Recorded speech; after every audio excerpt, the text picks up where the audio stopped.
We weren't ready to go, Biff. We're ready to go now.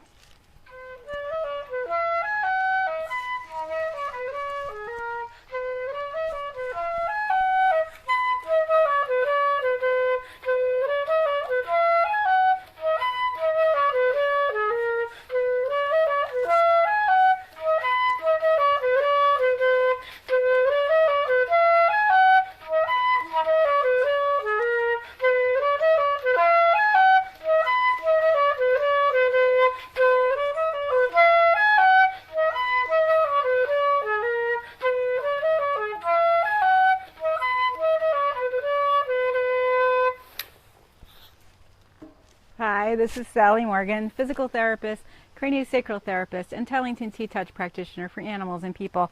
And this is Tristan, he's a Corgi, and we're here for another episode of Conversations with a Corgi. And I have some exciting news before we get started today, which is that I will be teaching a small animal craniosacral therapy class in New Jersey. It's around exit 7. All the details will be coming up on the website. And it's at the end of September, around the weekend of September 25th. It will be a Thursday, Friday, Saturday, and Sunday. It will be held at Monkey's House, which is a dog hospice and sanctuary in South Jersey, well, sort of central Jersey. And we have so many wonderful dogs to work with there. Michelle Allen, who runs Monkey's House, has been so kind as to allow us to run our class there and to offer therapy to the many dogs that are there that have been rescued and are seniors and are just so compelling. You will be so happy to be able to work with these dogs. And I especially invite anyone who does Tellington T-Touch work to please come to this class. And I don't know that we'll have so much room for your personal dogs, although I'm sure Michelle can accommodate them during the day, but we won't be able to work with them because we do have, I don't know, 40 dogs that are old and sick and injured and really need our work. So that class will be at the end of September. It'll be on my website. And again, it's a companion animal or small animal craniosacral therapy class held at Monkey's House in South Jersey. It's near exit 7 off the turnpike. And today, Tristan and I would like to talk to you about how dogs and other animals have taught us lessons about how to be happy. And there are so many wonderful pieces of wisdom that we have from our animals and our lives with them. And we're here in our stargazer lilies. It just smells heavenly. I love them so much. And so today we're going to be talking about lessons that our animals can teach us about happiness. And some of these lessons come from, originally they were thought by the Buddha, by the Dalai Lama, and Deepak Chopra has also talked about lessons for happiness. But in fact, many of these lessons are the same lessons that we can learn from observing and being with the animals in our lives. And the first one is to listen to your body's wisdom. Animals do this all the time, but people are not so good at it. We don't always pay attention to our body. If something is causing us stress or strain, we just keep doing it, and we end up being injured and sick. And part of that is because of the world we live in. You know, you need to go to your job. You need to do your work. And sometimes that does require you to not listen to your body's wisdom. But in fact, you will be happier if you are able to listen to your body's wisdom and make some changes at work. For instance, if there's a person that you don't get along with, start to look at them in a different way. Look at them with compassion. Try to figure out why they are so grumpy all the time. Do they have two or three kids at home and a husband who's not around much, and so they have way more work to do when they're not at work and they're just exhausted when they come to work? Do they have strong feelings about the people you work with at work, and so they're trying to help people or trying to accommodate people, and therefore they're grumpy to their coworkers because they don't think you're doing as good a job?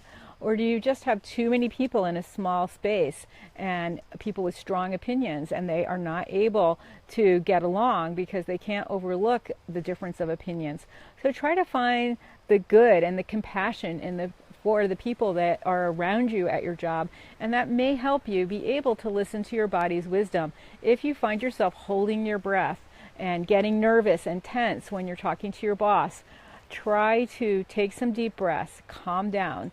Remember your power and your strength and your inner wisdom, and use that to help you have an easier time being at work so that it won't wear you out so much. And with our pets, I mean, they have a little bit of tiredness after a long walk the day before, and they rest. They listen to their body. You don't see your dog saying, oh, let's take another long walk today so that I can come out totally exhausted in 3 days and, risk injury. Dogs and cats and horses are not like that. We make them live in our lives and we ask them to be that way, but it's really important to pay attention to what your body needs and what your dog's body needs. If it's a beautiful day like this in New England where there's not much humidity, sure, we all want a beautiful long walk today. So listen to your body and do what you need and learn that lesson from your horses, there's a hawk, your dogs, your cats, and even your bunnies.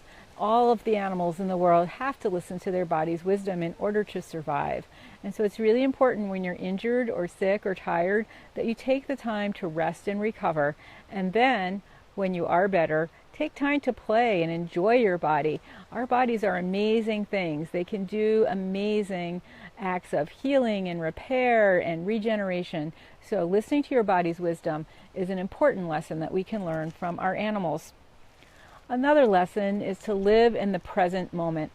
And this is a hard one for a lot of people to understand because you're planning ahead for retirement, you're looking at what happened yesterday so that you can resolve it tomorrow, and this is really challenging. But in fact, if you look at the current moment, oftentimes everything is okay in that current moment. Nothing is exactly wrong in that moment. And you are able to focus on your breathing, look at your body's wisdom, and be okay in that moment. For instance, when I knew I was going to lose my job at this place where I was working, where my friend had been working, she left, she got a better job and closer to her house, and I knew it was only a matter of time before I wouldn't be there. And it was really important for me to stay in the present and think, okay, I'm here now, I'm going to do what I need to do and not worry about the future. Otherwise, I wouldn't be getting what I needed from the moments I was there. And in fact, it was inspiration from one of the people I was working with that gave me the direction I would be going in next when I lost that job. So it's really, really important to stay in the present moment and be aware of what's happening around you. So many times when you're depressed or sad or not feeling well, it's easy to get lost in feeling hopeless. But in fact, for the large majority of us, certainly people listening to this, you have a roof over your head, you have food, you have people or animals in your life who love you. And so it's really important to focus on the present and not worry about what's happening in a couple of days. And part of that is learning to trust God, trust the universe, trust your own unique capabilities so that you will be provided for in the future. And that what happened in the past is not haunting you and ruining your present moment. So it's really, really important. And animals are so in the present moment. They are so fully aware of all of their senses in any given moment. I am sure Tristan is here enjoying the smell of the stargazer lilies and the deer that have probably been down behind my house overnight, and the cool breeze and the sounds of the birds and the little butterflies and bumblebees that are flying through my lavender patch. And I am sure that he is having a wonderful sensual experience right now because he is out here in his yard and enjoying the environment in the present moment. He's not worried if we're taking a walk later or if we're going to have dinner later, because those things have always been there for him. So try to live in the present moment as much as you can.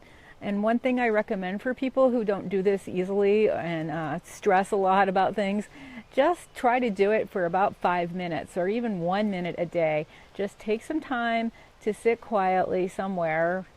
Put yourself in the bathroom or a closet at work if you have to, and just realize that in that moment, your physical needs are met.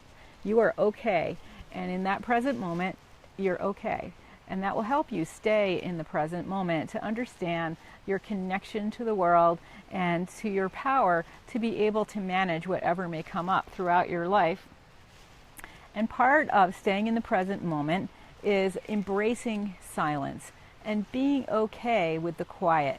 And this is a really hard thing for a lot of people.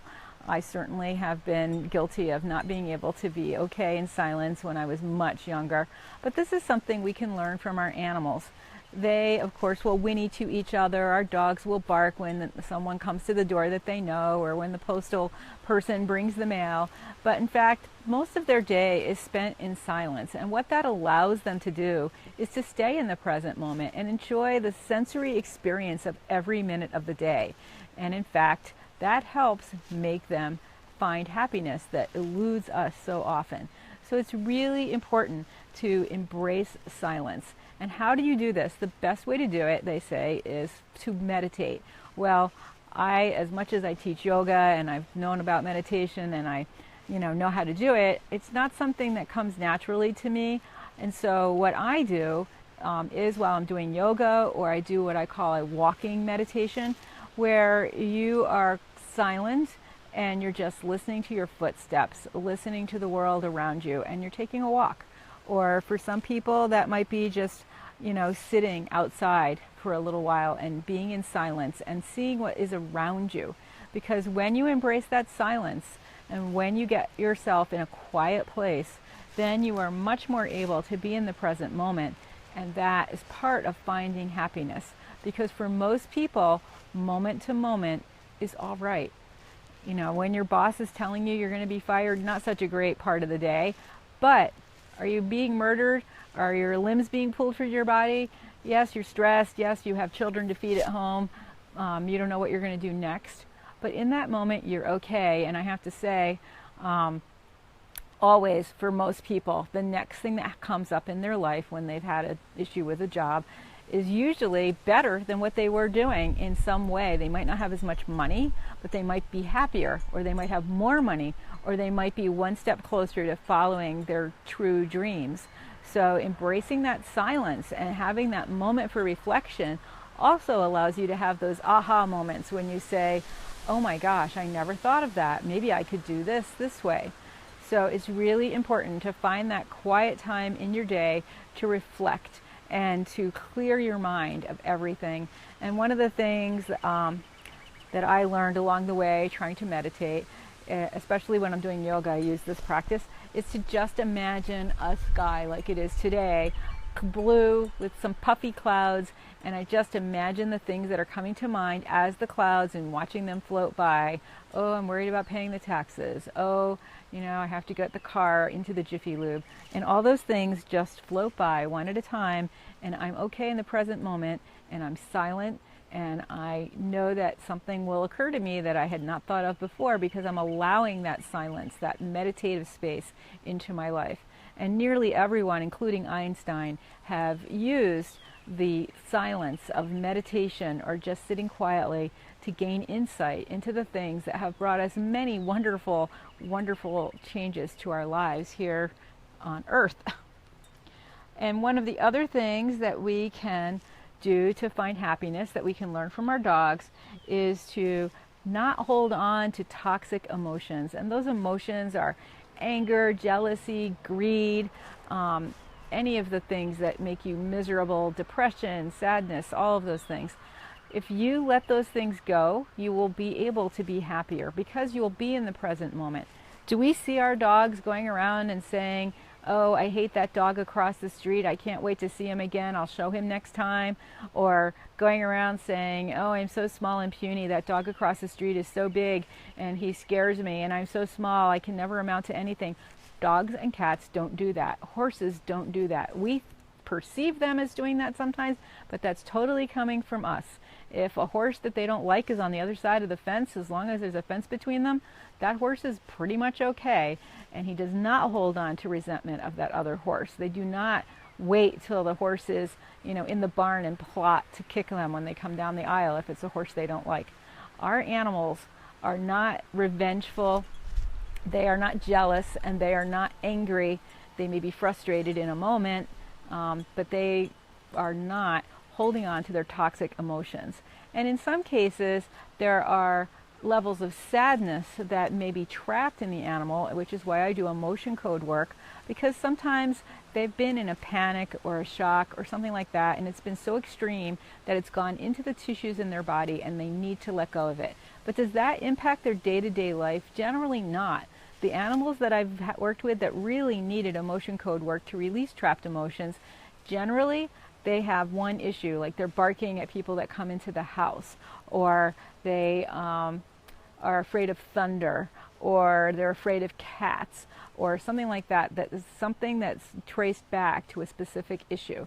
And unlike humans, animals are all too willing to let go of those emotions and maintain health in their bodies, because when you hold on to jealousy and anger and greed and any toxic emotion, depression, it will eventually debilitate your body. So it's really important, again, to get back to listening to the wisdom of your body and not holding on to those toxic emotions, because they just, the person that you're mad at doesn't feel your anger. Your body feels your anger towards that person, and it will just debilitate you over time.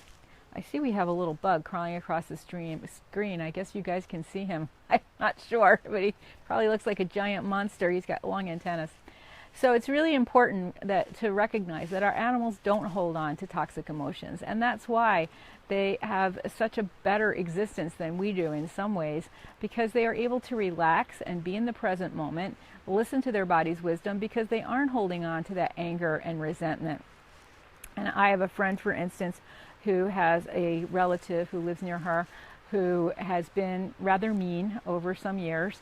And as soon as that relative steps out of line or says anything a little bit not quite 100% okay, my friend is very agitated and upset and is all back into that resentment and anger that they have with this relative. And that is not a good way to live. It takes years off your life. It can lead to illness. So it's really important to let that go and just, see what the person said and say, oh, what has hurt them? What has made them come to this place where they have to say something mean like that?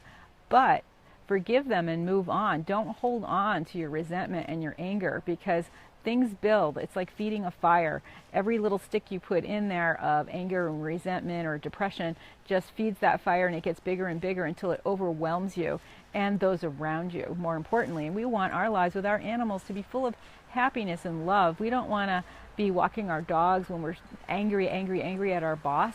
You want to be able to let that go. So it's really important that you try to release your toxic emotions in whatever way you need to. Talking to friends has been demonstrated over and over and over to be the number one way to release those toxic emotions from your body. Having someone listen and say, oh, I understand. Thanks for telling me about that. I've lived through that. I've had that experience. That kind of understanding from another person. And it might even be telling your cat, I am so mad at my boss. He did this thing again. And your cat's just going to look at you. And maybe he understands. He can probably feel the anger coming off of you.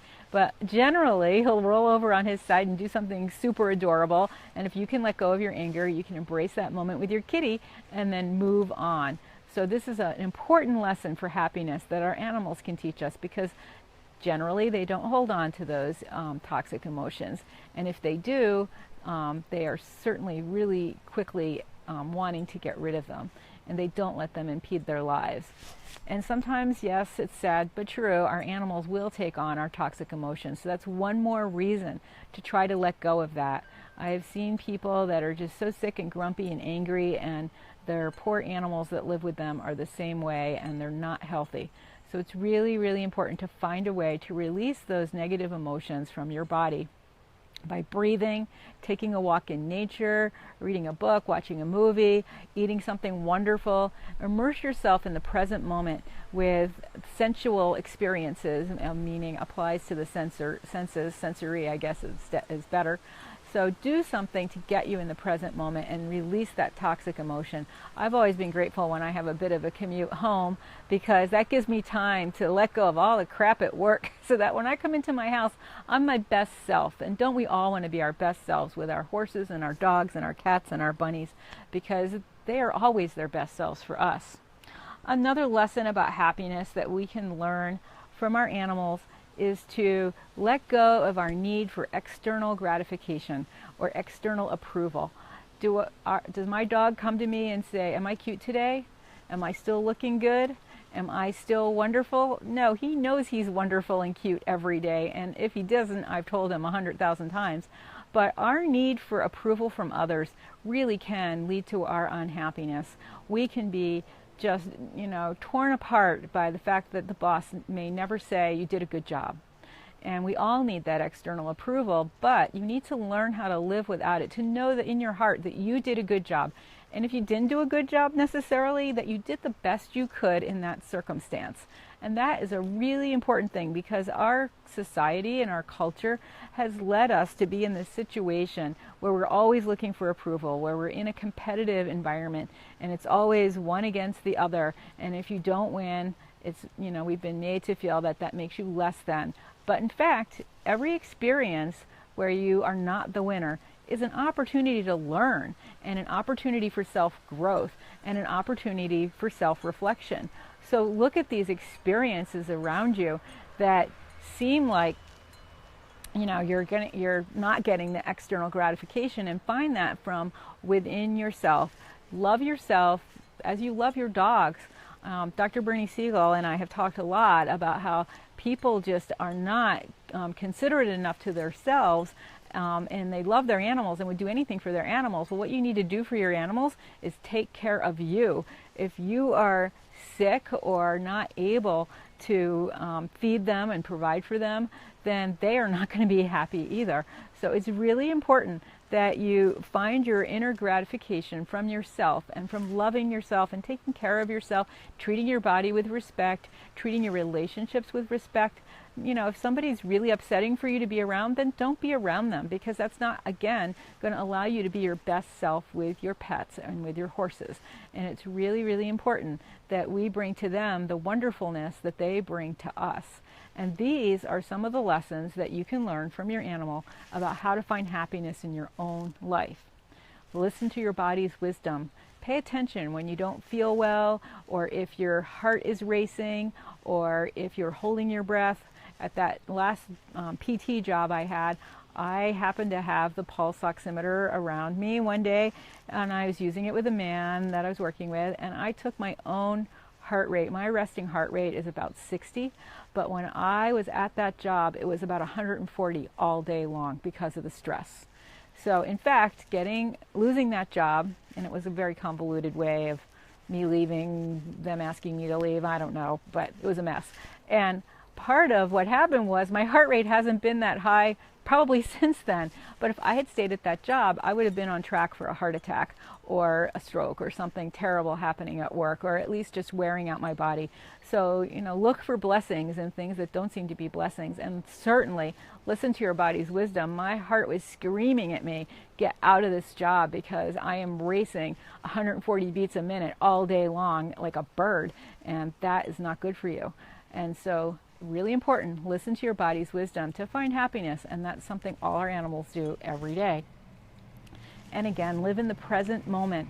Be aware of the beauty around you in any given situation. Be aware of good friends, good conversation, good wine, good food, comfort, warmth, a nice chair you're sitting on, a comfortable bed. I remember a friend of mine saying to me once, to be loved and in a warm bed, with your blankets around you, comfortably sleeping, is one of the greatest blessings in life. And for many of us, that means being in our bed with our kitty or our dog or people that we love, and just enjoying that moment of comfort. And so many of us overlook that. And embrace silence. Remember that silence is golden. And sometimes when somebody else is yelling at you, the most important thing you can do is listen to your body, not say much. I often say to people who are yelling at me, I appreciate what you're saying, meaning I understand it, I sort of know where it's coming from. I may not listen to you and I might not agree with you, but I appreciate what you're saying. And I have used that in a very stressful situation with somebody who was really yelling at me and treating me the way she had treated her horses. And she had me pinned against my truck and was really yelling at me about all kinds of things that had nothing to do with what our 1 hour of interaction had up to that point. And other people in the class were coming to my defense and looking concerned. And I just kept saying to her, I appreciate what you're saying. I know where you're coming from. When I didn't really, but it was enough to dissuade her from continuing on, and she de-escalated a lot really quickly. And so my being silent and just letting her rant is what allowed her to move on. And to that end, that brings us to the next thing that we have learned from our animals about happiness, which is not holding on to toxic emotions. Like that woman, she was screaming at me about, I don't know, what kind of things had happened to her in her horse training experience over the years, and certainly treating me the way that probably people had treated her, which of course is how she treated horses, which was not very good, trapping them and confronting them. That's not what any of us want to have happen in our lives, animals or us. It's much better. We all want freedom. So holding on to toxic emotions can really impact your life with your pet. And I know certainly at times in my life, I remember one time I was highly stressed. All kinds of changes were going on in my life and within myself. And I was riding one of my horses one day, and he wasn't quite understanding something, and I just lost my patience. And I started to get really angry at him. And this was really only for about 5 strides. And I was gripping my wand, which was my dressage whip, really tightly, and my fingers were actually hurting because I was holding it so tightly. And as I got to the corner, my horse could not hold himself up very well in the corner because of my stiffness in my body. I realized that I was taking out all the anger from my life and the frustration on my horse in that moment. And I wasn't even really like being mean or doing any of the things that I've seen people do. I was just so tense, the poor horse couldn't enjoy himself. And I dropped the whip and I got on bareback and we went for a ride around the pasture instead, so that we could really enjoy each other and let go of those toxic emotions that I had brought to the barn.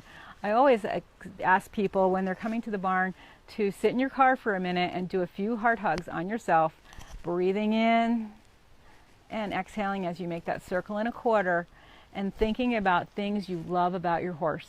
And the same could be great for people to do coming home from work to their dog or their cat or their bunny, just to get you in your heart space so that you're not holding on to those toxic emotions.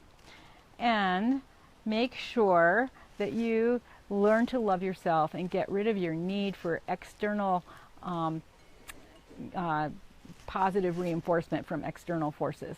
Because all of us are wonderful and unique beings. We all have wonderful gifts to bring to the world, just like every one of our animals, no matter they're too short, too long, big ears, little ears, beady eyes, bulgy eyes, whatever shape they come in, we love them and they love us. And we don't need external reinforcement to tell us that our dogs are cute. We know all of our dogs are wonderful because they're our dogs, and our horses and our bunnies and our kitties. So learn from them that we are all wonderful just as we are, and we don't need someone else to tell us how good we are and how well we do things. And if you are feeling like judging yourself and not feeling like you're doing a good enough job, look at why that is and forgive yourself and know that you're doing the best you can. All of us are doing the best we can all the time, no matter how terrible that may be. We're still trying the best we can because everyone has so many things to contend with internally and externally every day. So it's really important that you have that gratification coming from inside of yourself to love yourself so that you can love your animals fully. So those are 5 of the many lessons of happiness that we can learn from our pets and our horses and even the wild animals in our lives around us. And there are many more, and we will talk about those next Sunday. So this has been Sally Morgan and Tristan Corgi. And today we have been talking about ways to find more happiness in your life that we can learn from the animals in our lives. Oh, the smell of these lilies. I wish you guys could smell. I love stargazer lilies so much.